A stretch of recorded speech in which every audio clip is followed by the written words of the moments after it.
দাজ্জালের নাম তো আপনারা শুনেছেন, ভয়ঙ্কর ডেঞ্জারাস একটা ক্যারেক্টার। পৃথিবীর শুরু থেকে শেষ পর্যন্ত এর চেয়ে বড় ফিতনা আসেনি, আসবেও না। দাজ্জালের ফিতনা, সে তার এক চোখ থাকবে, আরেক চোখ এরকম বন্ধ থাকবে, এখানে লেখা থাকবে কাফারা। কোনোভাবেই তাকে দমানো যাবে না, হত্যা করা যাবে না। আল্লাহ নবী ঈসা আলাইহিস সালাম তাকে হত্যা করবেন। তো যে ব্যক্তি সূরা কাহাফ তেলাওয়াত করবে, সূরা কাহাফের প্রথম 10 আয়াত বিশেষ করে মুখস্থ রাখবে, আল্লাহ তাআলা উসিমা মিন ফিতনাতিদ দাজ্জাল, দাজ্জালের ফিতনা থেকে তাকে বাঁচাবেন। তো আমরা দাজ্জালের ফিতনা থেকে বাঁচতে চাই কি চাই না? আমরা যেন সূরা কাহাফের প্রথম 10 আয়াত মুখস্থ করি, সূরা কাহাফ যেন জুমার দিন আমরা তেলাওয়াত করি। So now the question arises, what is the relationship of Suratul Kahf with Dajjal? দাজ্জালের সাথে সূরা কাহাফের রিলেশনটার কারণ কি? একটা মেকানিজম তো এখানে আছে। এত সূরা থাকতে রাসূল সাল্লাল্লাহু আলাইহি ওয়াসাল্লাম কেন বললেন যে সূরা কাহাফ পড়লে দাজ্জালের ফিতনা থেকে বাঁচবে? কারণটা কি?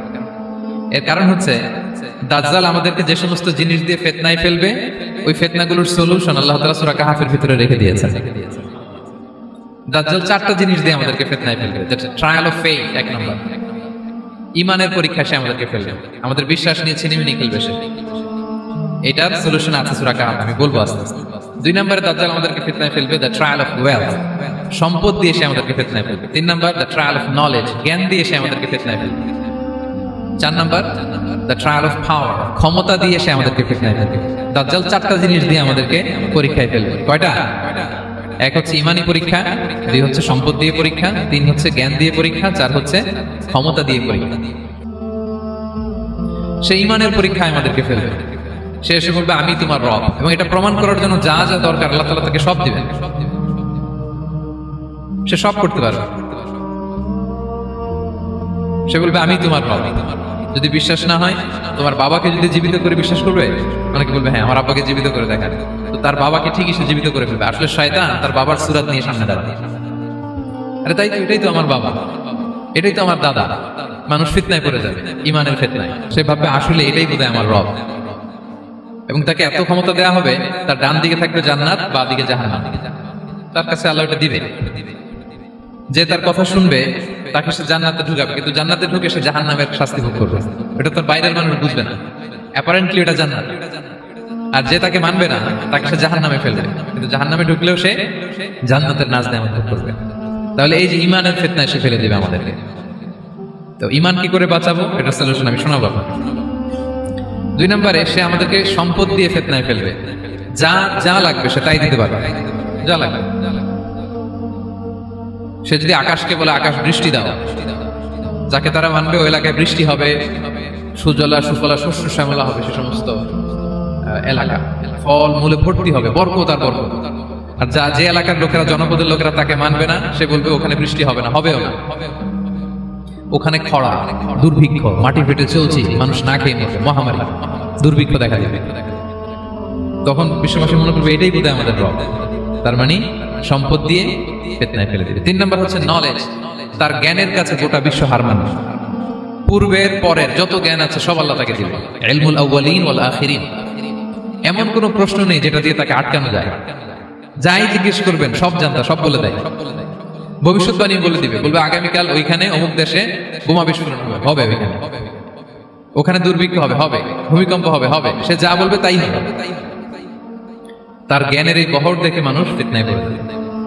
4 নম্বর হচ্ছে দ্য ট্রায়াল অফ পাওয়ার, ক্ষমতা। তার ক্ষমতার সামনে সবকিছু একেবারে ছিন্ন বিচ্ছিন্ন হয়ে যাবে, এত ক্ষমতা হবে তার।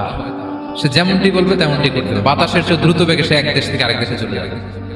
তো তার এই সমস্ত অলৌকিক ক্ষমতা দেখে মানুষ ফিতনায় পড়ে যাবে। এবং এই ফিতনা, এই পরীক্ষার মুহূর্তগুলোতে মানুষ কিভাবে নিজেকে ধরে রাখবে, তার সলিউশন আল্লাহ তাআলা সূরা কাহফে দিয়েছেন। এই 4টা ফিতনা থেকে বাঁচার জন্য আল্লাহ সূরা কাহফে 4টা ঘটনা উল্লেখ করেছেন। কয়টা? 1 নাম্বার হচ্ছে আসহাবে কাহফ, যুবকদের ঘটনা, 7 জন যুবকদের ঘটনা। ঈমান কি করে বাঁচাবেন, সলিউশন ওখানে। সম্পদের ফিতনা থেকে কিভাবে নিজেকে বাঁচাবেন, এজন্য একজন বাগানওয়ালার ঘটনা আল্লাহ সেখানে বলেছেন। জ্ঞানের ফিতনা থেকে কি করে বাঁচবেন, এজন্য আল্লাহ তাআলা মুসা আলাইহিস সালাম এবং খিজির আলাইহিস সালামের ঘটনা সেখানে উল্লেখ করেছেন। আর ক্ষমতার ফিতনা থেকে কি করে বাঁচবেন এটা বোঝানোর জন্য আল্লাহ তাআলা যুলকারনাইনের ঘটনা উল্লেখ করেছেন। 4টা ফিতনা থেকে বাঁচার জন্য কয়টা ঘটনা? 4টা ঘটনা। আমরা তাহলে একটা একটা করে ঘটনা শুনি, আমরা একটু উদ্ধার করার চেষ্টা করি যে কি কি সলিউশন আল্লাহ তাআলা আমাদের বাতলে দিলেন। 1 নম্বরে হচ্ছে আসহাবে কাহফের ঘটনা। এটা 250 খ্রিস্টাব্দের সময়কালে রোমান সাম্রাজ্যের একজন বাদশা ছিল, নাম দাকিয়ানুস, প্রতাপশালী বাদশা, পৌত্তলিক, মূর্তির পূজা করে।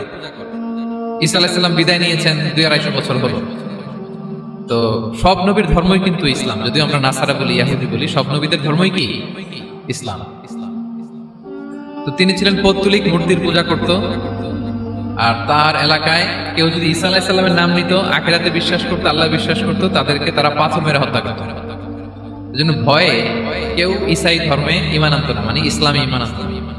এই রাজার ভয়ে সবাই মূর্তির পূজা করত। কিন্তু 7 জন যুবক ছিল, তারা স্রোতে গা ভাসিয়ে দেয়নি, স্রোতের বিপরীতে তারা ঈমান নিয়ে দাঁড়িয়েছে। তারা ঈসা আলাইহিস সালামের রেখে যাওয়া সত্য ধর্মের উপর ঈমান এনেছে, আখিরাতে তারা বিশ্বাস করত। এই 7 জন যুবকের কথা ছড়াতে ছড়াতে রাজা দাকিয়ানুসের কাছে চলে যায়। উনি তো রেগে মেগে ডেকে পাঠালো 7 জনকে। তাদেরকে জিজ্ঞেস করলো, তোমরা কাকে মানো? বলতেছে এক আল্লাহকে মানি। সাহসী, খুবই সাহসী। বলতেছে তুমি কি জানো তোমরা কার সামনে কথা বলতেছো? আমি তোমাদেরকে মৃত্যুদণ্ড দিতে পারি। তারা বলে দেন, কিন্তু আমরা সব বিসর্জন দিলেও ঈমান বিসর্জন দিতে পারবো না। সুবহানাল্লাহ। তিনি বললেন, তোমরা যুবক মানুষ, রক্ত গরম, আবেগে কথা বলতেছো, 3 দিন সময় দিলাম, যাও। ঈসার নাম ভুলে যাও, আখিরাত ভুলে যাও, আল্লাহর নাম ভুলে যাও। 3 দিন পরে তোমাদেরকে আবার ইন্টারভিউ নেব। ওই দিন যদি একই কথা বলো, পাথর মেরে 7 জনকে দুনিয়া থেকে উড়িয়ে দেব। তারা চলে গেল। এবার 7 বন্ধু মিলে পরামর্শ করতে লাগলো, কি করতে পারি আমরা, এই গুণে ধরা সমাজকে আমরা কিভাবে বাঁচাবো, এই পৌত্তলিকতার ছোবল থেকে এই ইফসিস নগরীকে বাঁচাবো কি করে? নগরীটার নাম ছিল ইফসিস নগরী। বর্তমানে এটা তুরস্কের ইজমির শহরে অবস্থিত। এখনো জায়গাটা প্রত্নতাত্ত্বিকদের ইয়েতে এটা সংরক্ষিত, এখনো টুরিস্টরা যায়। তো তারা বললো, আমরা ঈমান বিসর্জন দিব না, যদি আমরা ওদের কথা মেনে নিই আমরা তো মুশরিক হয়ে গেলাম। চলো আমরা এক কাজ করি, আমরা এলাকা ছেড়ে দিই। এই 7 যুবক আল্লাহর উপর ভরসা করে তারা বাড়ি ঘর, আত্মীয় স্বজন সব ছেড়ে দিয়ে, লোকালয় ছেড়ে দূরে একটা পাহাড়ের ভেতরে আশ্রয় নিল। পাহাড়ের ভেতরে একটা গুহা ছিল, এই গুহা কি আরবিতে বলে আল কাহাফ। কি বলে? এই সূরার নাম কি? সূরাতুল কাহাফ। তো তাদের সাথে সাথে একটা কুকুরও যাচ্ছে। তারা বারবার তাড়িয়ে দেওয়ার চেষ্টা করতেছিল কুকুরটাকে, যাতে না যায়, কিন্তু কুকুর শুধু কান্না করে তাদের সাথে যাওয়ার জন্য ঘেউ ঘেউ করতেছিল। এই কুকুরটাকেও সাথে নিল। ভালো মানুষদের সাথে থাকলে কি হয় দেখেন, এই কুকুরের কথা, যেহেতু 7 জন ইমানদারের সাথে একটা কুকুর ছিল, এই কুকুরের কথা আল্লাহ সূরাতুল কাহাফে উল্লেখ করে দিয়েছে। ওয়া কালবুহুম বাসিতুন যিরাআইহি বিল ওয়াসি। তো তারা ভিতরে গেল, যে প্রচন্ড ক্লান্ত, তারা ঘুমিয়ে পড়ল। কি করলো? এই এক ঘুমে আল্লাহ 309 বছর কাটাই দিলেন। কয়শো 9 বছর? 9 বছর ঘুম, সব ঘুম, প্রচন্ড ঘুম যেন আর কাটে না। 309 বছর পরে এরা জাগলো। এখন খুব ক্ষুধা, ঘুমে আর মোর ভাঙতেছে। আর একজন জিজ্ঞেস করতেছে, কি লম্বা সময় ঘুম দিলাম কোথায় আমরা? একজন বলতেছে, হ্যাঁ মনে সারাদিনই ঘুমাইছি আমরা। আরেকজন বলতেছে, না না সারাদিন না, দিনের কিছু অংশ হয়তো ঘুমাইছি। আসলে কয় বছর ঘুমাইছে? 309 বছর। তো এদিকে সভ্যতার তো চেঞ্জ। এখানে ওই দাকিয়ানুস মরে, এর ছেলে মরে, এর নাতি মরে, পুতি মরে, এখন 6ষ্ঠ নম্বর রাজা আসছে। প্রজন্মের পর প্রজন্ম তো শেষ। 309 বছর কমপক্ষে 4-5টা জেনারেশন চেঞ্জ হবে। তো জেনারেশন চেঞ্জ হয়ে, এলাকা চেঞ্জ হয়ে, তারা যে স্বপ্ন দেখেছিল এই ইফসিস নগরীতে কালিমার পতাকা উঠবে, তাদের স্বপ্ন আল্লাহ বাস্তবায়ন করেছে। 309 বছরের ব্যবধানে এই এলাকার সবাই মুসলিম হয়ে গেছে। আল্লাহ চাইছিলেন ওদেরকে দেখাবে, এটা ওদের স্বপ্নটা যে বাস্তবায়ন হয়েছে এটা দেখাবে। তো ঘুম থেকে উঠছে, একজনকে তারা বললো যে লুকায় লুকায় চাদর মুড়ি দিয়ে কিছু রুটি নিয়ে আসো বাজার থেকে, যাতে তোমাকে না চিনে। চাদর মুড়ি দিয়ে যাও। কিছু পয়সা ছিল, মুদ্রা দিয়ে দিস। তো সে যে যখন দোকানদারের কাছ থেকে রুটি নিছে আর মুদ্রা দিছে, দোকানদার বলে, এই মুদ্রা কোথা থেকে আসলো? 309 বছর আগে মালয়েশিয়াতে রিঙ্গিট ছিল কিনা জানি না, যেভাবে ওরা ট্রানজাকশন করতে পারে, যেটা ছিল ওইটা যদি এখন কেউ দেয়, রাজধানী বিলাসে খাবার পাওয়া যাবে? হ্যাঁ। তো রুটিওয়ালা বলে, তুমি বর্তমান সময়ের মুদ্রা দাও, এটা দিচ্ছ কেন? বলতেছে, এটা তো বর্তমান সময়ের মুদ্রা। বলতেছে, এই যে মুদ্রার মধ্যে দেখো কোন সালের সিল দেওয়া, এটা তো শত শত বছর আগে। বলতেছে, কি বলে শত বছর আগে? আমি তো আজকে সকালেই বাজার করলাম, ওই বাজার করে যে টাকাগুলো ছিল ওইটাই তো পকেটে। বলতেছে, বলে কি? নিশ্চয়ই তুমি গুপ্তধনের সন্ধান পেয়েছো, হিডেন ট্রেজার। বলো, মানে তার সাথে এদের কথাবার্তা কিছু মিলতেছে না। পরে তাকে ধরে ওই সময়কার রাজার কাছে নিয়ে গেছে। ওই রাজা আবার মুসলিম, সবাই মুসলিম তখন। সে যা বলে এরাও কেউ বিশ্বাস করে না, এরাও যা বলে এও বিশ্বাস করে না। আর এলাকায় এর বাড়ি ঘর আসবে কোথেকে? এর নাতি পুতি যা আছে 5-6 পুরুষ তো মরে সবাই কবরে। তখন তার কথা শুনে সবাই অবাক। তো এটা মিলানোর জন্য তারা 309 বছর আগের দাকিয়ানুস বাদশার সরকারি যে নথিপত্র, এই পুরাতন ছিঁড়া নথিপত্র তারা বের করলো। বের করে দেখে ঠিকই দাকিয়ানুস নামে এক বাদশা ছিল, আর অনেক শত শত বছর আগে মোস্ট ওয়ান্টেড 7 জন যুবক ছিল যাদের ব্যাপারে এক্সিকিউশনের অর্ডার ছিল। এখন দেখে তারা অবাক। লম্বা ঘটনা আমি শর্ট করে বলতেছি। পরে সবাই মিলে তাকে সহ ওই গুহায় গেল। গুহায় যাওয়ার পরে সে বাকিদেরকে ডাকতে গুহার ভিতরে ঢুকলো। আল্লাহ তাআলা 7 জনকে ওইখানে মৃত্যু দিয়ে দিলেন। চিরকালের জন্য এই 7 জন ঘুমায় পড়লো। আর এলাকাবাসী রাজা সহ এখানে তারা একটা মসজিদ নির্মাণ করলো। This is the story of আসহাবে কাহাফ। তো এলাকাবাসী যদিও মুসলিম হয়েছিল, কিন্তু আখিরাতের ব্যাপারে তাদের একটা সন্দেহ ছিল যে আসলে মানুষ মরার পরে কি আবার জীবিত হবে, মৃত্যুবরণ করার পরে আবার মানুষ জীবিত হবে। তাদের মনের মধ্যে একটা সন্দেহ ছিল যে আসলে মারা গেলে মানুষ আবার মরতে পারে। তাদের এই সন্দেহ দূর করার জন্য আল্লাহ তাআলা এই 7 জনকে 309 বছর ঘুম পাড়িয়ে আবার জীবিত করলেন। সুবহানাল্লাহ। তাহলে ঈমান কিভাবে বাঁচাতে হয় এটার প্রেরণা আমরা এই 7 যুবকের কাছ থেকে পাই। এখানে যেটা আমরা শিখি প্রিয় ভাইরা, 1 নম্বর লেসন হচ্ছে আমাদের গুড কোম্পানি লাগবে, রাইটাস পিপল, মানে আমাদের সার্কেলটা ভালো হইতে হবে। তাদের 7 জনের সার্কেলটা খুব ভালো ছিল, ফলে তারা বিপথে যায় না এবং তারা এমন শক্ত সিদ্ধান্ত নিয়েছে যে আল্লাহ তাআলা সেটাতে বরকত দিয়েছেন, গোটা সমাজকে আল্লাহ তাআলা চেঞ্জ করে দিয়েছেন। এটা হচ্ছে 1 নম্বর লেসন। আপনি ঈমান বাঁচাতে হলে আপনার সার্কেল ভালো লাগবে। খুঁজবেন যে এলাকায় যাবেন ওখানে নামাজি সার্কেল কারা আছে, ওখানে জ্ঞানী গুণী সার্কেল কারা আছে, ওখানে ভালো কাজ করতে চায়, একে অপরকে সহযোগিতা করে, কল্যাণের পথের যাত্রী কারা আছে খুঁজতে হবে আপনাকে। খুঁজে ওই সার্কেলে আপনি যুক্ত হবে, তাইলে ঈমান বাঁচানো যাবে। ক্লিয়ার? 2 নাম্বার হচ্ছে conflict between believers and disbelievers it's universal. সত্য মিথ্যার লড়াই এটা চিরন্তন, আজীবন থাকবে। এটা ওনাদেরও ছিল, এখনো আমাদের লড়াই করে যেতে হচ্ছে, আমাদের ভবিষ্যৎ প্রজন্মও করবে। এই লড়াইটা আমরা করে যেতে চাই। কি বলেন? হ্যাঁ, থামা যাবে না? আমরা থামতে আসিনি, আমরা এই লড়াইটা করে যাব। আমরা সত্যের কথা বলেই যাব ইনশাআল্লাহ। বলেন ইনশাআল্লাহ। 3 নাম্বার হচ্ছে যে লেসনটা আমরা পাই, অনেকগুলো লেসন, আমি খুব প্রেসাইজলি বলতেছি। যুবকরা চাইলে একটা সমাজকে পাল্টে দিতে পারে। এই পৃথিবীতে যত বড় বড় বিপ্লব হয়েছে এগুলো যুবকরা এনেছে। তারা হচ্ছে সভ্যতা গড়ার কারিগর। আসহাবে কাহাফ আমাদের এই সময়ের নওজওয়ানদের জন্য প্রেরণা।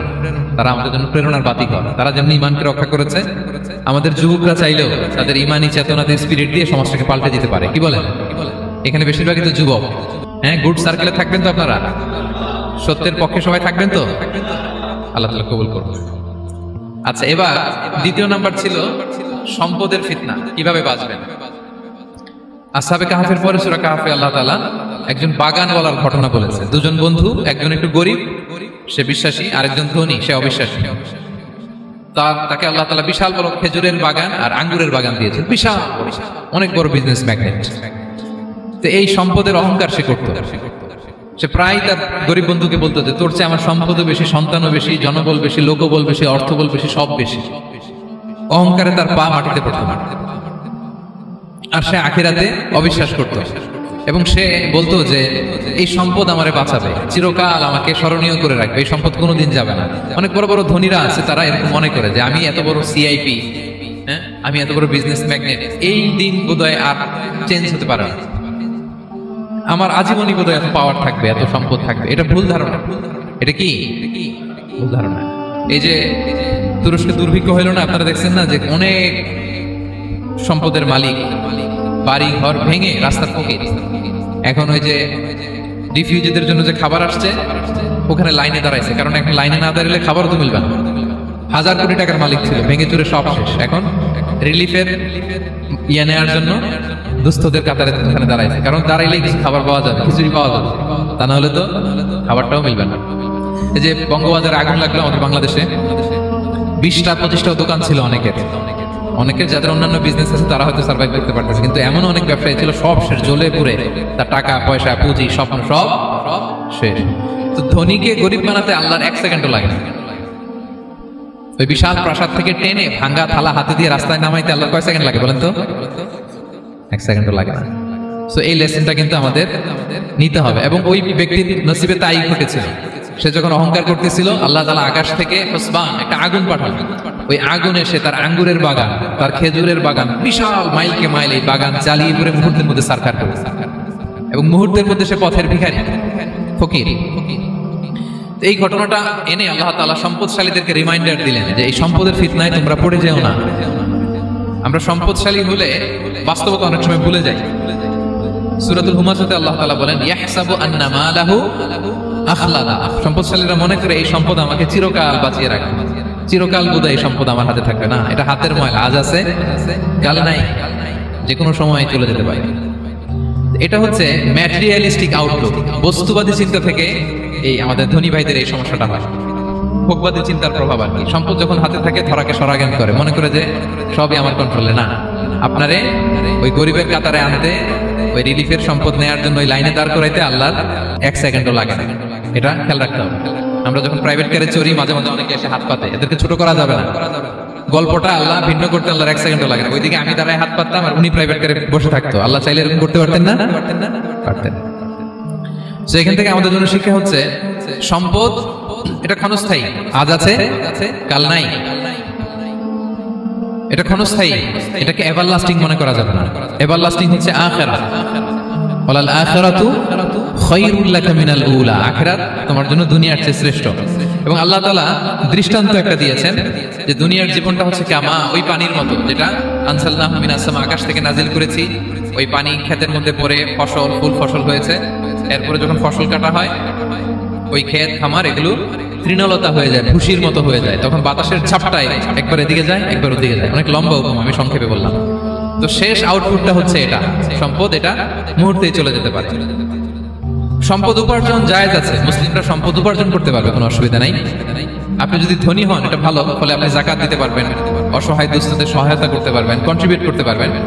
আপনি সম্পদ হাতের মুঠোয় নেবেন, কন্ট্রোল করবেন, কিন্তু এই দিকে স্থান দিবেন না। দ্যাটস ইট, তাহলেই হবে। আমরা সম্পদ কি করতে পারবো? উপার্জন করতে পারবো, কিন্তু হৃদয়ে স্থান দিতে পারবো না। হৃদয়ে স্থান থাকবে আখিরাতে। এই মাইন্ডসেট যদি আপনি গড়ে তোলেন, তাহলে সম্পদের ফিতনা আপনি কখনো পড়বেন না। এই পয়েন্টটা কি ক্লিয়ার সবার? ক্লিয়ার। 3 নাম্বার ফিতনা ছিল কিসের ফিতনা দেখি কে বলতে পারে? প্রথমটা হচ্ছে বিশ্বাস বা ঈমানের ফিতনা, 2 নাম্বার হচ্ছে সম্পদের ফিতনা, 3 নাম্বার জ্ঞানের ফিতনা। জ্ঞানেরও কিন্তু ইলমেরও একটা গরম আছে। যার ইলম আছে তার মধ্যে এই সমস্যাটা কাজ করে। সেটার জন্য আল্লাহ তাআলা মুসা আলাইহিস সালাম, খিজির আলাইহিস সালামের ঘটনা বলেন। আমি খুব সংক্ষেপে বলবো, সময় কম। মুসা আলাইহিস সালাম হচ্ছে বনি ইসরাইলের নবী, আর খিজির আলাইহিস সালাম কেউ বলেছেন নবী, কেউ বলেছেন আল্লাহর ওলি। আসলে আরবিতে ওনার নাম খদির, আমরা বাংলায় বলি খিজির। খদির মানে সবুজ। উনি যে কোনো জায়গায় বসলে ওখানে মরা গাছ, লতা পাতা এগুলো সবুজ হয়ে যেত। অনুর্বর এলাকার উপর দিয়ে হেঁটে গেলে ওটা উর্বর হয়ে যেত। তো মুসা আলাইহিস সালাম একবার ওয়াজ করতেছেন এইভাবে বনি ইসরাইলের সামনে, খুতবা দিচ্ছেন। হঠাৎ এক লোক দাঁড়ায় বলে, ইয়া নবী আল্লাহ, মান আ'লামু ফিল আরদ, বর্তমান পৃথিবীতে সবচেয়ে জ্ঞানী কে? মুসা আলাইহিস সালাম বলেন, ফাকালা আনা, আমি। কি বললেন? উনি আসলে ভুল কিছু বলেন নাই, কারণ প্রত্যেক জামানার নবীকেই আল্লাহ তাআলা সবচেয়ে বেশি জ্ঞান দিয়ে পাঠান, কারণ তার কাছে ওহীর জ্ঞান আসে, অদৃশ্যের খবর আসে, ইলমুল গায়ব আসে। কিন্তু এই উত্তরটা আল্লাহ তাআলার পছন্দ হয়নি।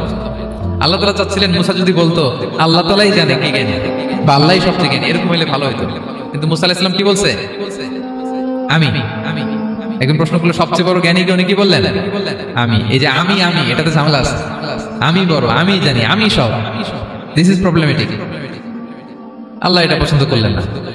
আল্লাহ তাআলা মুসা আলাইহিস সালামকে বললেন, মুসা তুমি যে বলছো তুমি জ্ঞানী, না তুমি জ্ঞানী না, তোমার চেয়ে বড় জ্ঞানী আছে। মুসা আলাইহিস সালাম বলে, তাই নাকি? আমার চেয়ে বড় জ্ঞানী কে? তো আল্লাহ তাআলা বললেন, ইযহাব ইলা মাজমাইল বাহরাইন, 2 সাগর বা 2 নদীর মিলনস্থলে যাও, ওখানে আমার এক বান্দা আছে তোমার চেয়েও জ্ঞানী। মুসা আলাইহিস সালাম বললেন, তাই নাকি? তো আল্লাহ আমি কিভাবে চিনি? উনি কোথায় থাকে কিভাবে বুঝবো? আল্লাহ বললেন, একটা বড় মাছ নাও, এটাকে ফ্রাই করো, এটাকে ফ্রাই করে একটা ঝুড়ির ভেতরে নাও, যেখানে এই মাছটা সাগরে ঢুকে যাবে ওখানে আমার বান্দাকে পাবে। তো উনি ওনার সহযোগী ইউশা ইবনে নুনকে নিয়ে হাঁটতে লাগলেন। হাঁটতে হাঁটতে এক জায়গায় ক্লান্ত হয়ে পাথরের পাশে বিশ্রাম নিলেন। ওই পাথর থেকে আবার এক ধরনের পানি বের হয়, পানিটারে বলে আবে হায়াতের পানি, মাউল হায়াত, জীবন নদীর পানি। এই পানি কোনো মৃত প্রাণী বা বস্তুর গায়ে লাগলে ওটা জীবিত হয়ে যায়। তো ওনারা পাথরে হেলান দিয়ে বিশ্রাম নিচ্ছিলেন। ওই পানি ওই ফ্রাই করা মাছের গায়ে লাগার সাথে সাথে মাছ জীবিত হয়ে ঝুড়ি থেকে বের হয়ে সাগরে ঢুকে গেছে। ওনারা আর খেয়াল করেন না। এরপর আবার হাঁটতে লাগলেন। হাঁটতে হাঁটতে যখন ক্লান্ত শ্রান্ত, তখন বলে, এই ইউশা আমাদের ওই মাছ ফ্রাই মাছটা দাও, এখন খাই। ঝুড়ি খুলে দেখে মাছ নাই। মাছ গেল কোথায়? তখন ইউশা বললো, হয়তো আমরা যে পাথরের ওখানে বিশ্রাম নিয়েছিলাম ওখানে আমরা মিসিং, ওখানে হারাই ফেলছি। চলো চলো, আরে ওদিকে তো যাইতে হবে আমাদের। উনি গেলেন, যে দেখে মাছ যে জীবিত হয়ে বালুর দিকে নাড়াচাড়া করতে করতে সাগরে ঢুকে গেছে, ওখানে দাগ আছে। মুসা আলাইহিস সালাম ঢুকলেন সুরঙ্গ, ঢুকে দেখে চাদর গায়ে দিয়ে এক লোক শুয়ে আছে। সালাম দিলেন, আসসালামু আলাইকুম। ওই লোক চাদর আর সরায় না, ভিতর থেকে বলতেছে ওয়ালাইকুম আসসালাম। তো চাদরের ভিতর থেকে উনি বলে মান আন, তুমি কে? মুসা আলাইহিস সালাম বললেন আনা মুসা, আমি মুসা। উনি বলেন মুসা বনি ইসরাইল, বনি ইসরাইলের মুসা? বললেন হ্যাঁ। কেন এসেছো? এবার চাদর খুললেন, বলতেছে আপনার কাছ থেকে কিছু শিখতে আসছি। আল্লাহ বলছে আপনি নাকি সবচেয়ে বড় জ্ঞানী। আমি ভুল করে বলে ফেলছিলাম আমি, আল্লাহ বলছেন যে আপনি নাকি জ্ঞানী। বলতেছে না, তুমি আমার জ্ঞান নিতে পারবে না, ওই ধৈর্য শক্তি তোমার নাই। মুসা আলাইহিস সালাম বললেন যে আপনি যে কোনো শর্তে আমাকে একটু রাখেন কয়েকদিন আপনার সাথে, আমি রাজি। বললেন না তুমি পারবা না। মুসা আলাইহিস সালাম জোর করতে লাগলেন, অবশেষে খিদির আলাইহিস সালাম রাজি হলেন। বললেন শর্ত হচ্ছে আমি যাই করি আর না করি আমাকে কোনো প্রশ্ন করা যাবে না। মুসা আলাইহিস সালাম বললেন ওকে। সফর শুরু হলো। সামনে নদী, এক লোক তাদের নৌকা দিয়ে নদী পার করাই দিল। নদী পারাপারের পর খিজির আলাইহিস সালাম লাঠি দিয়ে নৌকার তলাটা ছিদ্র করে দিলেন। মুসা আলাইহিস সালাম বললেন ইন্না লিল্লাহি, এটা আপনি কি করলেন? ওরা আমাদেরকে নদী পার করে দিল, আর যে ভাড়াটা আসছিল এটাও নিল না, আমাদেরকে সম্মান দেখলো, আপনি নৌকা ছিদ্র করে দিলেন। খিজির আলাইহিস সালাম বলছে এই যে আমি বলছিলাম না তুমি ধৈর্য ধারণ করতে পারবে না, যাও তোমার রাস্তায় তুমি আমার রাস্তায়। মুসা আলাইহিস সালাম আবার ক্ষমা চাচ্ছেন যে আপনি আমার ক্ষমা করেন, আমি তো ভুলে গেছি। আর প্রশ্ন চলতে লাগলেন। হঠাৎ বাচ্চারা খেলতেছে, এক বাচ্চাকে ধরে হত্যা করলেন খিজির আলাইহিস সালাম। এবার তো মুসা আলাইহিস সালাম রেগে গেছে, আপনি করলেনটা কি? একটা নিষ্পাপ ফুলের মতো শিশুকে হত্যা করলেন। খিজির আলাইহিস সালাম বলে এই যে আমি জানতাম যে তুমি ধৈর্য ধারণ করতে পারবে না, তোমার রাস্তা এক আমার রাস্তা এক, যাও। এবার মুসা আলাইহিস সালাম করজোর করতেছে যে this is the last chance, একটা ফাইনাল চান্স দেন, একটা সুযোগ দেন, আর আমি প্রশ্ন করবো, এটাই লাস্ট। বললেন ওকে ঠিক আছে। হাঁটতে হাঁটতে এক ইহুদি বসতির সামনে যে হাজির, দুজনেই খুব ক্ষুধার্ত, খাবার চাইলো, এরা আবার কৃপণ, খাবার দিল না। তো খিজির আলাইহিস সালাম বললেন ঠিক আছে খাবার যেতে দিচ্ছেন আমরা চলে যাই। যাওয়ার পথে দেখতেছে এই এলাকার একটা দেয়াল ভেঙে পড়ে যাবে। তিনি বললেন মুসা চলো এটা ঠিক করে দেই। দুইজন মিলে প্রচন্ড ক্ষুধায় এটা সেটা এনে দেয়ালটা তৈরি করতেছে। মুসা আলাইহিস সালাম তো এমনিই রাগী, পেটে আবার ক্ষুধা, আবার বলছে কিছু বলাও যাবে না। তিনি এবার আর প্রশ্ন করেন, বলতেছে ওরা এত কিপটামি করলো আর আপনি এটা করে দিলেন, আপনি তো চাইলে এটা টাকা নিতে পারতেন, পারিশ্রমিক নিতে পারতেন চাইলে। এই কথা বলার পর খিজির আলাইহিস সালাম বললেন হাদা ফিরাকু বাইনি ওয়া বাইনি, এখানেই তোমার আর আমার সেপারেশন, আর সামনে আগানো যাবে না, তোমার কোনো ধৈর্যই নেই। তো এতটুকু তোমাকে আমি বলি যে আমি একটাও আল্লাহর আদেশ ছাড়া করি নাই, আল্লাহর আদেশে আমি করেছি। কি? এক নম্বর হচ্ছে ওই যে আমাদের ভাড়া নিতে চাইলো না, আমাদেরকে পার করে দিল, নৌকাটা ছিদ্র করেছি কারণ এই এলাকায় একজন জালিম বাদশা আছে, সে নৌকা পেলেই গরিব মাঝিদের নৌকা সিজ করে নিয়ে যায়। এটাকে যখন তলায় ছিদ্র করে দিছি, এই রাজার লোকেরা এসে দেখবে যে এটা তলা ছিদ্র, তো পানি ঢুকতেছে, এটা নিবে না, ওরা পরে সামহাও এটা রিপেয়ার করে চালাইতে পারবে। মুসা আলাইহিস সালাম বলে সুবহানাল্লাহ, তাই তো, এটা তো আমি বুঝতে পারি নাই। আর ওই ছোট শিশুটাকে হত্যা করছি, ও অনেক বড় জালিম হবে এলাকা, তার ফিতনায় এলাকাবাসী তটস্থ থাকবে, সে তার মা বাবাকেও জাহান্নামে নেবে। এজন্য আল্লাহ তাআলা আদেশ দিয়েছেন আমাকে, আল্লাহর আদেশে আমি তাকে হত্যা করেছি। মুসা আলাইহিস সালাম বললেন তাই তো, এটা তো অনেক ভালো কাজ করছেন। তাইলে তো বলতেছে তাহলে ওইটা বলেন, খাবারও দিল না, এত কৃপণ, এদের দেয়াল কেন ঠিক করতে গেলেন আপনি? তখন তিনি বললেন যে আসলে এটা একটা ইয়াতিমদের ঘর ছিল, দুইটা ইয়াতিম শিশু, তাদের বাবা মা খুব ভালো ছিল, আর এই দেয়ালের নিচে আছে গুপ্তধন, এই দেয়ালটা পড়ে যাবে, এই গুপ্তধন তারা ছোট মানুষ নিতে পারবে না, এলাকাবাসী তাদেরকে বঞ্চিত করে নিয়ে যাবে। আমি দেয়াল গড়ে দিলাম যাতে করে তারা যখন প্রাপ্তবয়স্ক হয় নিজেদের সম্পদ নিজেরা বুঝে নিতে পারে। সুবহানাল্লাহ ওয়া বিহামদিহি। মুসা আলাইহিস সালাম বলে তাই তো, এগুলো তো আমি বুঝতে পারি নাই। তো এই ছিল খুব সংক্ষিপ্ত পরিসরে মুসা আলাইহিস সালাম খিজির আলাইহিস সালামের ঘটনা। তো রাসূল সাল্লাল্লাহু আলাইহি ওয়াসাল্লাম বুখারীতে একটা চমৎকার কথা বলেছেন, তিনি বলেছিলেন ওয়াদিদনা আন্না মুসা সাবার হাত্তা ইউকাসা আলাইনা মিন আমরিহি। রাসূল সাল্লাল্লাহু আলাইহি ওয়াসাল্লাম বলেছিলেন এই আমার ভাই মুসা যদি আরেকটু ধৈর্য ধরতো তাহলে আরো কিছু অজানা তথ্য আমরা জানতে পারতাম।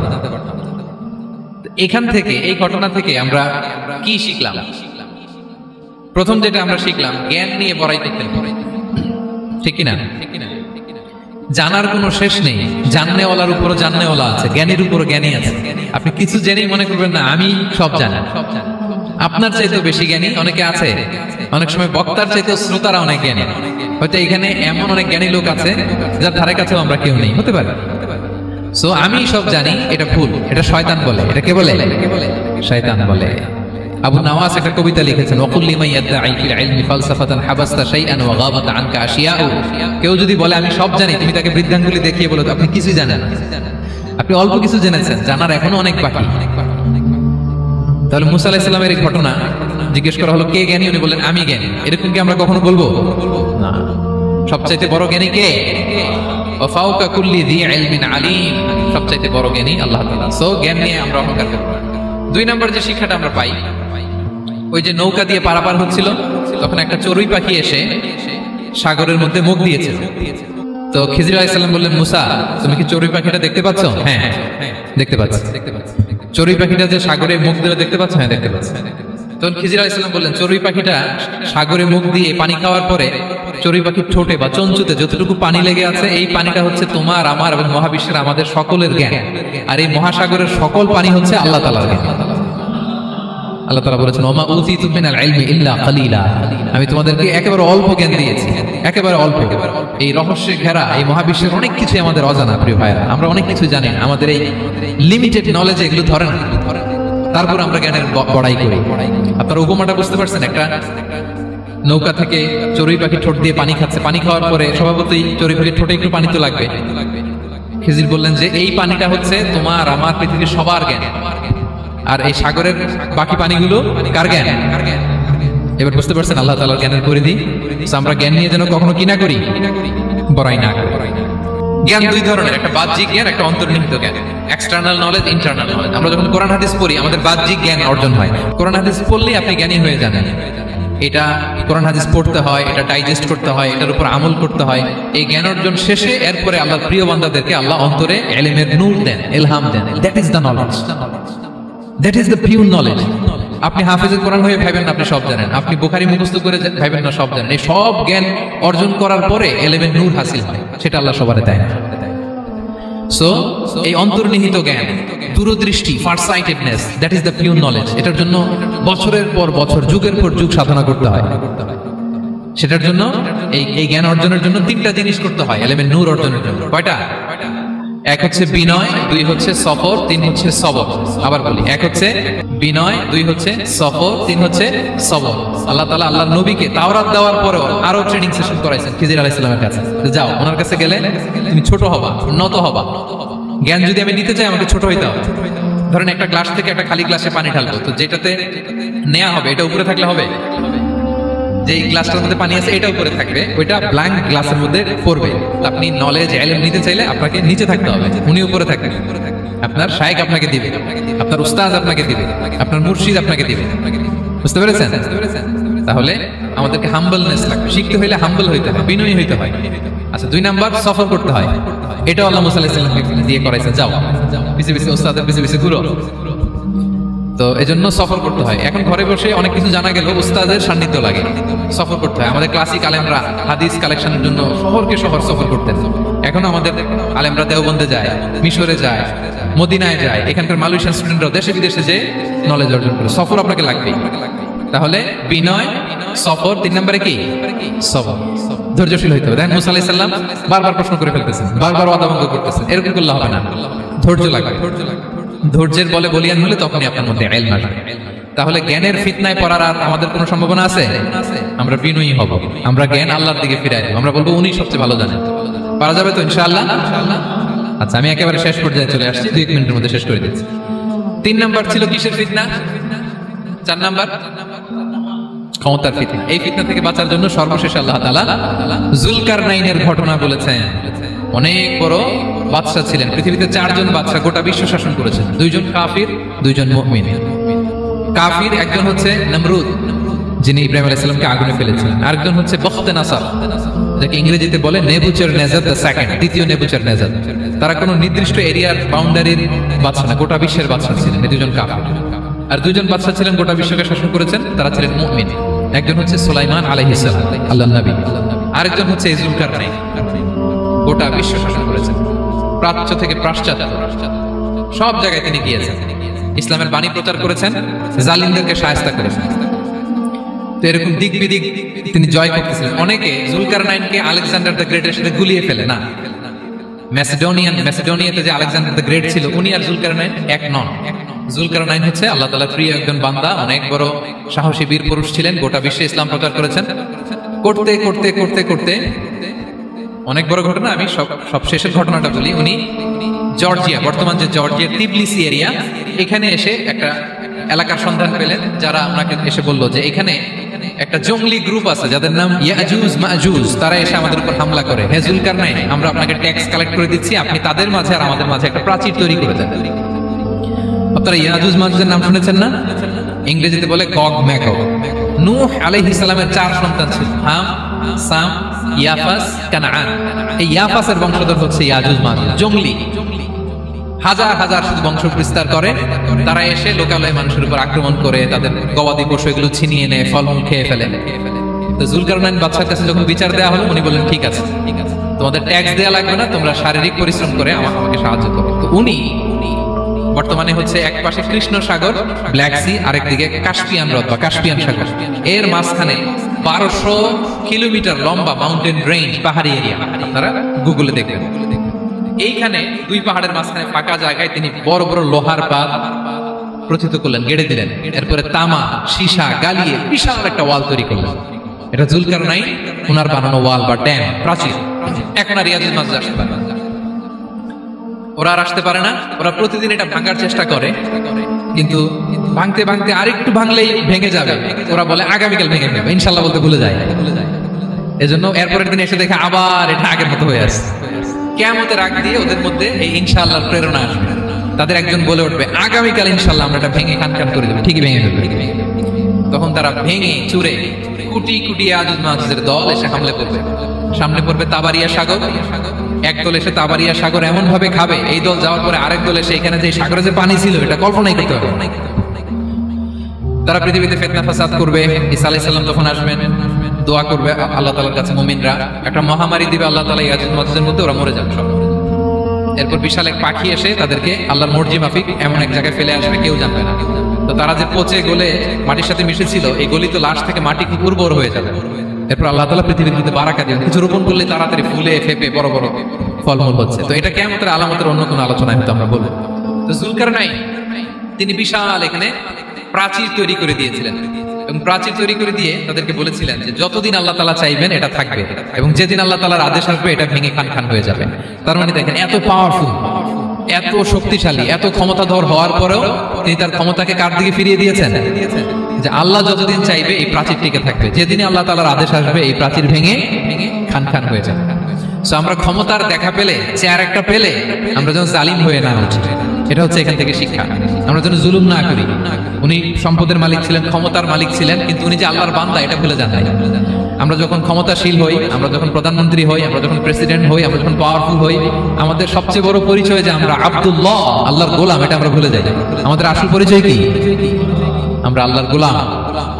আমরা যে আল্লাহর গোলাম, এই চিন্তাটা, এই সেন্সটা যদি আমাদের মাথায় থাকে, তাহলে ক্ষমতা আমাদেরকে দাম্ভিক বানাতে পারে না, আর ওই ক্ষমতা আমাদেরকে ফিতনায়ও ফেলবে না।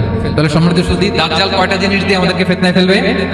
4টা। দ্য ট্রায়াল অফ ফেইথ, ঈমানের পরীক্ষা; দ্য ট্রায়াল অফ ওয়েলথ, সম্পদ দিয়ে পরীক্ষা; দ্য ট্রায়াল অফ নলেজ, জ্ঞানের পরীক্ষা; দ্য ট্রায়াল অফ পাওয়ার, ক্ষমতার পরীক্ষা।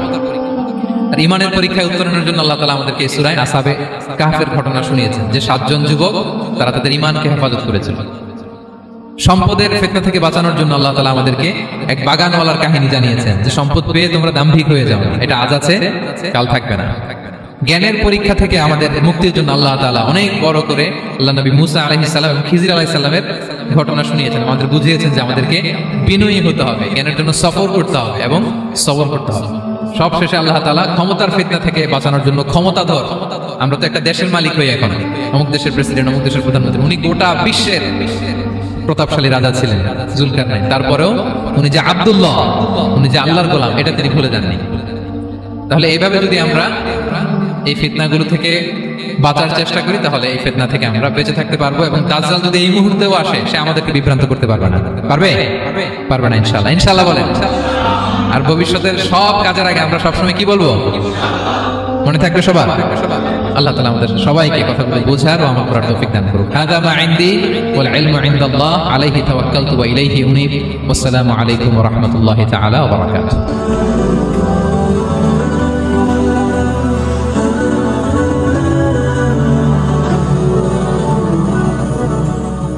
আল্লাহ আল্লাহ তুমি জানলে জালালু, শেষ করা তো যাই না গে তোমার গুণগান। আসসালামু আলাইকুম ওয়া রাহমাতুল্লাহি তাআলা ওয়া বারাকাতুহু। ওয়া আলাইকুম আসসালাম ওয়া রাহমাতুল্লাহ। نحمده ونصلي على رسوله الكريم أما بعد فأعوذ بالله من الشيطان الرجيم بسم الله الرحمن الرحيم أم حسبت أن أصحاب الكهف والرقيم كانوا من آياتنا عجبا صدق الله العظيم رب اشرح لي صدري ويسر لي أمري واحلل عقدة من لساني يفقه قولي আল্লাহ রাব্বুল ইজ্জা ওয়াল জালালের দরবারে শুকরিয়া জ্ঞাপন করছি যে আল্লাহ তাআলা আমাদেরকে কোম্পানিগঞ্জ নোয়াখালী অ্যাসোসিয়েশনের উদ্যোগে বরকতের মাস রমাদানুল মুবারাকে ইফতারির পূর্ব মুহূর্তে কিছু দিনই কথা শুনবার জন্য একত্রিত হওয়ার সুযোগ করে দিয়েছে। আমরা সবাই পড়ে নিচ্ছি কালিমাতুশ শুকর আলহামদুলিল্লাহ। সম্মানিত শুধু আমি সূরা কাহাফের একটা আয়াত তেলাওয়াত করেছি এবং আমি ভেবে এসেছি যে সূরা কাহাফ থেকে কিছু কথা আপনাদের সাথে আজকে শেয়ার করব ইনশাআল্লাহ বিইذنিল্লাহ। সূরা কাহাফের যে লেসন গুলো আছে, দ্য কি লেসনস ফ্রম সূরা আল কাহাফ বা দ্য প্রাইম লেসনস ফ্রম সূরা আল কাহাফ, এটা আপনাদের সাথে আমি শেয়ার করব ইনশাআল্লাহ বিইذنিল্লাহ। সূরা কাহাফ এটি মাক্কি সূরা, মক্কায় নাজিল হয়েছে। এটা কোরআনের একেবারে মিডলে অবস্থিত, 15 পারায়, কোরআনের 18 নম্বর সূরা। আপনারা অনেকে দেখে থাকবেন যে সূরা কাহাফের মধ্যে একটা শব্দ আছে ওয়ালিয়াতালাত্তাফ। যারা কোরআন পড়েছেন দেখে থাকবেন, না দেখলে আজকে বাসায় যে দেখবেন একটা শব্দ আছে ওয়ালিয়াতালাত্তাফ। দেখবেন কোরআনের মধ্যে এই শব্দটা বোল্ড করা, মোটা কালি দিয়ে লেখা, bold. This is the middle of the holy Quran. এটা কোরআনের একেবারে মাঝখানে এই শব্দটা, এর আগে যত আয়াত তার পরে ঠিক তত আয়াত। সুবহানাল্লাহি বিহামদিহি। This is the middle of the holy Quran এবং এটা সূরা কাহাফের মধ্যে আছে ওয়ালিয়াতালাত্তাফ শব্দটা আপনারা দেখবেন। এবং এই সূরাটা নবুয়তির ৫ম বৎসরে নাজিল হয়েছিল, আবিসিনিয়াতে হিজরতের পূর্বে। তখন সাহাবীদের উপর, নমুসলিম সাহাবাদের উপর কঠিন অত্যাচার চলতেছিল, ভয়ঙ্কর ধরনের অত্যাচার। তো এই সূরাটা নাজিল করে আল্লাহ তাআলা আমাদেরকে সান্ত্বনা দিলেন এবং বোঝাতে চাইলেন এই অত্যাচার, এই জুলুমের শিকার শুধু তোমরাই হচ্ছ না, এর আগেও হয়েছে অনেকে। 7 জন যুবক ছিল রোমান সাম্রাজ্যে, তারা তাদের ঈমান বাঁচানোর জন্য এরকম কষ্টের শিকার হয়েছিল এবং তারা যে স্বপ্ন দেখেছিল সেই স্বপ্ন আল্লাহ তাআলা বাস্তবায়ন করেছেন। তো এই ঘটনাগুলো শুনিয়ে বেসিক্যালি মক্কার যে নন মুসলিম সাহাবারা তাদেরকে আল্লাহ তাআলা সান্ত্বনা দিচ্ছিলেন যে ফ্রাস্ট্রেটেড হওয়ার কিছু নেই। ওয়ালা তাহিনু ওয়ালা তাহজানু ওয়া আনতুমুল আ'লাউনা ইন কুনতুম মুমিনিন। হতাশ হবে না, চিন্তিত হবে না, বিজয় তোমাদেরই হবে যদি তোমরা মুমিন হও, যদি তোমরা বিশ্বাসী হও, তোমাদের ঈমানের দাবিতে যদি তোমরা সত্যবাদী হও। এই সূরাটা নাজিলের একটা প্রেক্ষাপট আছে। মক্কার কুরাইশরা কোনোভাবেই যখন রাসূল সাল্লাল্লাহু আলাইহি ওয়াসাল্লামকে দমাতে পারছিল না, তখন তারা প্ল্যান করলো যে আমরা মদিনাতে যে মদিনার ইহুদিদের কাছ থেকে কিছু জেনে আসি, কারণ মক্কাবাসীদের নবী, রাসূল, ওহী, আখিরাত এগুলোর ব্যাপারে কোনো ধারণা ছিল না। তো ফলে তারা কুরাইশরা নজর ইবনে হারিস এবং উকবা ইবনে আবি মুঈত এই দুইজনকে পাঠালো, তোমরা মদিনায় যাও, মদিনায় ইহুদিরা থাকে, ইহুদিদের কাছে তাওরাত নাজিল হয়েছিল। They have idea regarding prophets and আখিরাত, আখিরাত কি, নবী কি, এগুলোর আইডিয়া তাদের আছে। তো তাদের দুইজনকে পাঠালো যে তোমরা যে তাদের জিজ্ঞেস করো যে আমাদের জ্ঞাতি ভাইদের মধ্যে থেকে একজন তো নবী দাবি করে, সে কি আসলে নবী কিনা, আমরা কিভাবে বুঝবো? তো যেই চিন্তা সেই কাজ, তারা গেল মদিনাতে, মক্কা থেকে মদিনায়, যে খুলে বললো যে আমাদেরই এক ছেলে, আমাদেরই এক লোক বয়স 40 হওয়ার পর থেকে বলে আমি নবী, আমার কাছে ওহী আসে, আল্লাহ আমার কাছে বাণী পাঠায়, আর তিনি আমাকে বাণী বাহক করে পাঠিয়েছেন তোমাদের কাছে। এটা আসলে সত্য কিনা? আমরা একটু কনফিউশনে আছি। তো ইহুদিরা বললো তোমরা যে তাকে 3টি প্রশ্ন করবে, যদি উত্তর দিতে পারে বুঝবে সত্য নবী। 1 নম্বরে জিজ্ঞেস করবে যে মুহাম্মদ বলো তো আসহাবে কাহাফ কারা, আসহাবে কাহাফ সম্পর্কে তোমরা কি জানো? যে সূরাটার নাম সূরাতুল কাহাফ। কাহাফ মানে হচ্ছে কে, গুহা, মানে গুহাবাসী। 7 জন যুবক এই গুহার ভিতরে আশ্রয় নিয়েছিল ঈমান বাঁচানোর জন্য। মুহাম্মদ তুমি যদি সত্য নবী হও বলো এই ঘটনাটা কি। 2 নম্বরে তাকে জিজ্ঞেস করবে জুলকারনাইন বাদশা সম্পর্কে কি জানে, সে কিছু জানে কি। 3 নম্বর তাকে জিজ্ঞেস করবে মা হুয়া রূহ, রূহ কি, যে রূহটা দেহে ঢুকলে মানুষ নড়ে চড়ে, প্রাণবন্ত একটা অ্যানিমেশন থাকে, এটা বের হয়ে গেলে সে ডেড বডি, লাশ হয়ে পড়ে থাকে। What is the origin of রূহ, স্পিরিট? এই 3টা প্রশ্নের উত্তর যদি জানে তাহলে আসলেই সে সত্য নয়। তারা এসে জিজ্ঞেস করলো মুহাম্মদ বলো আসহাবে কাহাফ কারা, বলো জুলকারনাইন কে, বলো রূহ কি। এই 3টা প্রশ্নের উত্তর যদি করতে পারো তাহলে বুঝবে তুমি সত্য নবী। রাসূল সাল্লাল্লাহু আলাইহি ওয়াসাল্লাম বললেন ঠিক আছে যাও, আগামীকাল উত্তর বলে দেব। তিনি ইনশাআল্লাহ বলতে ভুলে গেলেন। রাসূল সাল্লাল্লাহু আলাইহি ওয়াসাল্লামের ধারণা ছিল প্রতিদিনই তো জিবরাইল কোরআনের আয়াত নিয়ে আসে, তো তারই ধারাবাহিকতায় আগামীকাল আসবে, আমি জিজ্ঞেস করে নিব এই 3টা প্রশ্নের উত্তর। তারপরের দিন সবাই এসে হাজির, কিন্তু জিবরাইল আলাইহিস সালাম আসেন। রাসূল সাল্লাল্লাহু আলাইহি ওয়াসাল্লাম একটু বিব্রতকর পরিস্থিতিতে বললেন। তারা বললো তুমি তো আজকে অ্যাপয়েন্টমেন্ট দিয়েছো, ডেট দিয়েছো, বলো উত্তর বলো। রাসূল সাল্লাল্লাহু আলাইহি ওয়াসাল্লাম বললো আজকে না, আগামীকাল বলে দিলাম। রাসূল ইসলাম ইনশাআল্লাহ কথাটা মনে করতে পারতেছেন না। এরপরের দিনও তারা এসে হাজির থেকে রাসূল ইসলাম উত্তর দিতে পারতেছেন না। তারপরের দিন এভাবে পিছাচ্ছেন রাসূল ইসলাম, ডেট দিচ্ছেন, এভাবে একদিন, 2 দিন, 3 দিন না, 15 দিন। কয়দিন? এদিকে তো এই প্রশ্নের উত্তর জানার জন্য এখন 1-2 জন আসে, দলে বলে কাফিররা আসে, কারণ রাসূল ইসলামকে এখানে অপমান করা যাচ্ছে, ছোট করা যাচ্ছে, হেয় করা যাচ্ছে। তারা এসে হাসাহাসি করে। আবু বকর, ওমর রাদিয়াল্লাহু আনহুকে বলে, দেখো তোমরা না বলছো সত্য নবী, উনি সত্য নবী হলে তো প্রথম দিনে উত্তর দিয়ে দিতে পারতো, পারে না কেন? এটা থেকে বোঝা যাচ্ছে তিনি আসলে মিথ্যাবাদী। 15 দিন রাসূল সাল্লাল্লাহু আলাইহি ওয়াসাল্লামের জন্য এত বিব্রতকর পরিস্থিতি আর ছিল না। 15 দিন পর আল্লাহ তাআলা আয়াত নাযিল করলেন, ওয়ালা তাকুলান্না বিশাইইন ইন্নী ফাইলুন যালিকা গাদা ইল্লা আইয়াশা আল্লাহ। অর্থাৎ হে নবী, ভবিষ্যতের কোনো কাজে যখন ওয়াদা দিবেন, কমিটমেন্ট করবেন, আপনি আইয়াশা আল্লাহ মানে ইনশাআল্লাহ বলা ছাড়া কখনো দিবেন না। রাসূল সাল্লাল্লাহু আলাইহি ওয়াসাল্লামকে শিক্ষা দেওয়ার মধ্যে দিয়ে বেসিক্যালি আল্লাহ তাআলা গোটা মুসলিম উম্মাহকে শিক্ষা দিলেন, আমাদেরকে শিক্ষা দিলেন, যাতে আমরা ভবিষ্যতের কাজের আগে ইনশাআল্লাহ বলি। রাসূল সাল্লাল্লাহু আলাইহি ওয়াসাল্লাম পেলেন। এরপর আল্লাহ তাআলা উত্তর জানিয়ে দিলেন, আম হাসিবতা আন্না আসহাবাল কাহফি ওয়ার রাকিম কানু মিন আয়াতিনা আজাবা। টানা 2 পৃষ্ঠা উত্তর দিলেন আসহাবুল কাহফ কারা। তাওরাত, জাবুর, ইনজিলে কোথাও এত বিস্তারিত উত্তর নাই আসহাবে কাহফ ব্যাপারে। আল্লাহ তাআলা আল কাহফ, সূরাতুল কাহফ নামে গুহাবাসীদের নামে একটা সূরা দিলেন, বিস্তারিত 2 পৃষ্ঠায় বর্ণনা করলেন তারা কারা। কুরাইশ শুধু তাআজ্জুব বনে গেল, ঘটনা কি? মুহাম্মদের উত্তর কিভাবে জানা? সে তো কারো কাছে পড়ে নাই, লেখে নাই, এই দেশের বাইরেও কোথাও যায় নাই। দ্বিতীয় প্রশ্ন ছিল যুলকারনাইনকে আল্লাহ আয়াত নাযিল করলেন, ওয়ায়াসআলুনাকা আন যিল কারনাইন কুল সাআতলু আলাইকুম মিনহু যিকরা। টানা আল্লাহ তাআলা প্রায় 1.5 পৃষ্ঠা, 1 পৃষ্ঠারও বেশি যুলকারনাইনের ঘটনা শোনালেন। আর রূহের কথা শোনালেন সূরা আল ইসরাতে, ওয়ায়াসআলুনাকা আনির রূহ কুলির রূহু মিন আমরি রাব্বি ওয়া মা উতীতুম মিনাল ইলমি ইল্লা কালিলা। রূহ এটা আল্লাহর স্পেশাল একটা অর্ডার, আল্লাহর আদেশে এটা ঢুকে আল্লাহর আদেশে বের হয়, এটা কেউ ছুঁতে পারে না, ধরতে পারে না, দেখতে পারে না, এটা আল্লাহর পক্ষ থেকে একটা মিরাকেল। 3টা প্রশ্নের উত্তর যখন আল্লাহ তাআলা দিয়ে দিলেন, রাসূল সাল্লাল্লাহু আলাইহি ওয়াসাল্লাম তাদেরকে সাবলীল ভাষায় শুনিয়ে দিলেন, তারা অবাক হয়ে গেল। এইটা হচ্ছে সূরাতুল কাহফ নাজিল হওয়ার প্রেক্ষাপট। এরকম একটা সিচুয়েশনে নবুয়তের 5ম বছরে আল্লাহ তাআলা এই সূরাটা নাজিল করেছেন। এই সূরার কিছু ফজিলত আছে। রাসূল সাল্লাল্লাহু আলাইহি ওয়াসাল্লাম জুমার দিনে এই সূরাটা আমাদেরকে তেলাওয়াত করতে বলেছেন। আপনারা তেলাওয়াত করেন তো? সূরা কাহফ যদি জেনে না থাকেন আজকে থেকে করবেন। রাসূল সাল্লাল্লাহু আলাইহি ওয়াসাল্লাম বলেছেন যে জুমার দিনে যে এই সূরা কাহফ তেলাওয়াত করবে, মান ক্বারা সূরাতাল কাহফি ফি ইয়াউমিল জুমআতি আদাআ লাহু মিনান নূরি মা বাইনাল জুমআতাইন। 2 জুমার মাঝখানে আল্লাহ তাআলা এই জুমার সময়টাকে তার জন্য আলোকিত করে দেয়। কি করে দেয়? আলোকিত করে দেয়। একটা নূর তার জন্য সেট করে, এই নূর তাকে হেদায়েতের পথে অবশিষ্ট রাখে। এটা হচ্ছে একটা। তাহলে জুমার দিন আমরা সূরা কাহফ তেলাওয়াত করব, মনে করি এটা সুন্নাহ। জুমার দিনের সুন্নাহগুলোর মধ্যে থেকে একটা সুন্নাহ হচ্ছে সূরা কাহফ তেলাওয়াত করা। আবার আরেকটা হাদিসে রাসূল সাল্লাল্লাহু আলাইহি ওয়াসাল্লাম বলেছেন, মান হাফিযা 10 আয়াতিন মিন আউয়ালি সূরাতিল কাহফি উসিমা মিন ফিতনাতিদ দাজ্জাল।